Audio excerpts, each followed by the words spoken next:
I'm one-stop shopping for the gambler. You're freezing your ass off in New York? Let's put you on a cruise ship, or let's go down to the Bahamas at the Atlantis in the Bahamas. You want to come chase some TNA? Let's stay at the Palms in Las Vegas. I'm like a travel agent for gamblers. Don't you love when people say, well, we're drinking for free?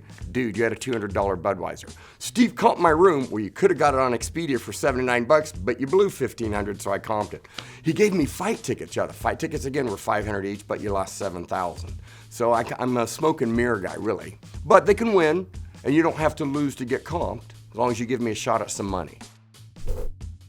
It's different in every jurisdiction, but in Vegas, I'm just on action. So I actually hope the customer wins, because if you win, you bet more, you play longer. In California, I get percentage of loss.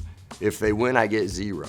If they lose, I get 10 to 12% of what they lose. I had a customer in Vegas, and he won about $300,000. I maxed out on my commission, 5%, I made 15 grand. And then he's like, I'm kind of bored, what do you want to do, buddy? I'm like, let's go to the Barona. Got on a private plane, went to Verona. He lost $150,000. There I get 10% of loss. He shook my hand because he went home $150,000 winner. So I earned on both places for him. My typical clientele is someone, when I say he's a 25 to 50, it means he brings 25 to 50,000 on a weekend to risk. He'll usually bet 1% of that, so his average bet in dice or blackjack is 250 to 500 a hand. A third of my customers are so wealthy, it doesn't matter. Larry Flynt. Okay, Michael Jordan I've hosted, okay. The other third, as their age and wealth increases, their gaming increases. My biggest player now, 30 years ago, used to bring about 20 grand, now that's his first bet. Then the other third is the funnest, but they're the third that probably shouldn't be here. They're gambling above their means, and I kind of ride the wave with them while they're here. I tell people, would you go to divorce court without a good attorney? No. So if you're a big player, you need somebody like me, a licensed junket rep that I have for a whale usually about 30 deal points. Can I split aces 4 times? Can I double down after a split? Can I surrender? Can I rotate dealers anytime I want? If I lose $1 million, do I get a discount? Yes, 15% if you pay me in 60 days. After that, only 5%. If I'm in dice, do I get 3, 4, 5 times odds, but real 3, 4, 5? So if it's 6 and 8 and I have 5,000, I can put 25 behind it. Yes. More now in my older years than my younger years. In my younger years, I was a little bit more self-centered and just worried about my bonus. And, if they won, tried to keep them on property. Most of my players, to be honest, need to win on Sunday before the limo takes them back. If they win Friday night, they're pissing it away, and by Sunday, they owe me money. You have to babysit them because, everybody, you need a goal when you gamble. Number 1 is I don't do drugs. I've never even had a cup of coffee in my life. I've never had a Red Bull in my life. I've never tried cocaine because I was afraid I'd like it.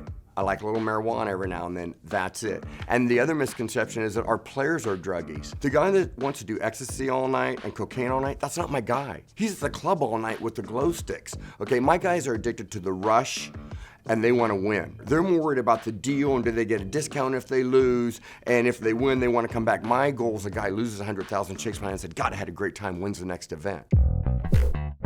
It's not requests like you'd think. One of my players, we strain yogurt through cheesecloth, and I don't know if it's the part that goes through or the top part, but that's his butter for his bread.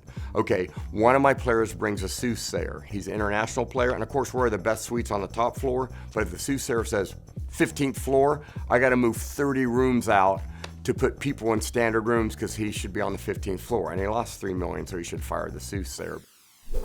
I had one player whose son was an up-and-coming tennis player, and I got Andre Agassi to give his son a private tennis lesson. That was a score. Then I had another player that was a huge dice player, and he had a hot springs in Montana. I've been calling him for 3 years, and thank you, son, but I'm really happy at Bellagio. I'm like, okay, well, I knew it was his birthday. Bellagio was gonna send him a Mercedes-Benz. I mean, he's a mountain guy. What's he want with a Mercedes, right? So what did I do? I asked my boss, and we built him, I think it was about 11 grand, a custom dice table with eagle claws, and his Sleeping Child hot springs, we had it logoed on the felt. And they built it, I rented a U-Haul, and I drove it to Missoula, Montana. And I knew from his secretary that he was gonna be at home on his birthday. So I'm driving up the road, and it's nice, and it's snowing outside, and I see this old man playing tennis. And so I get out, and he doesn't get many visitors. I said, I'm Steve Cyr. I think it's your birthday, sir. I brought you a gift, and then I got to get out of here. He was so impressed. I spent the weekend with him. He called, we got the private plane, and I went around the world with the guy. So that's how I got him. I sent him a cookie basket every Monday for about 6 months. And I remember a couple Mondays just to bust my balls, he'd call and say, oh, where are my cookies? They were late. And I was like, F you, and I'm trying to get you over, so I got my boss to give me $100,000 cash. It's just a brick, it's not as much as you think. And I went over to the Rio. I'm like, I just came over here to give you this gift. If you don't come over, and if you just take it, you're not a man of honor, and I'm gonna get fired. And he came over with $1 million. And he won that time like $1.6 million. And he asked me, he goes, I need a favor, can you host my bachelor party? I want to do it at the Beverly Hilton. I'm like, no. I called one of my wells, his name was Pierre, and I said, listen, Pierre, I got good news and bad news. The bad news, I need your house. I need you to take all the furniture out. The good news is you're gonna help me host Larry Flynt's bachelor party. And he did it. And so we got him, and we've been friends ever since. I had Larry in at the Palms about 2 months ago. He's been really cool for me in my career.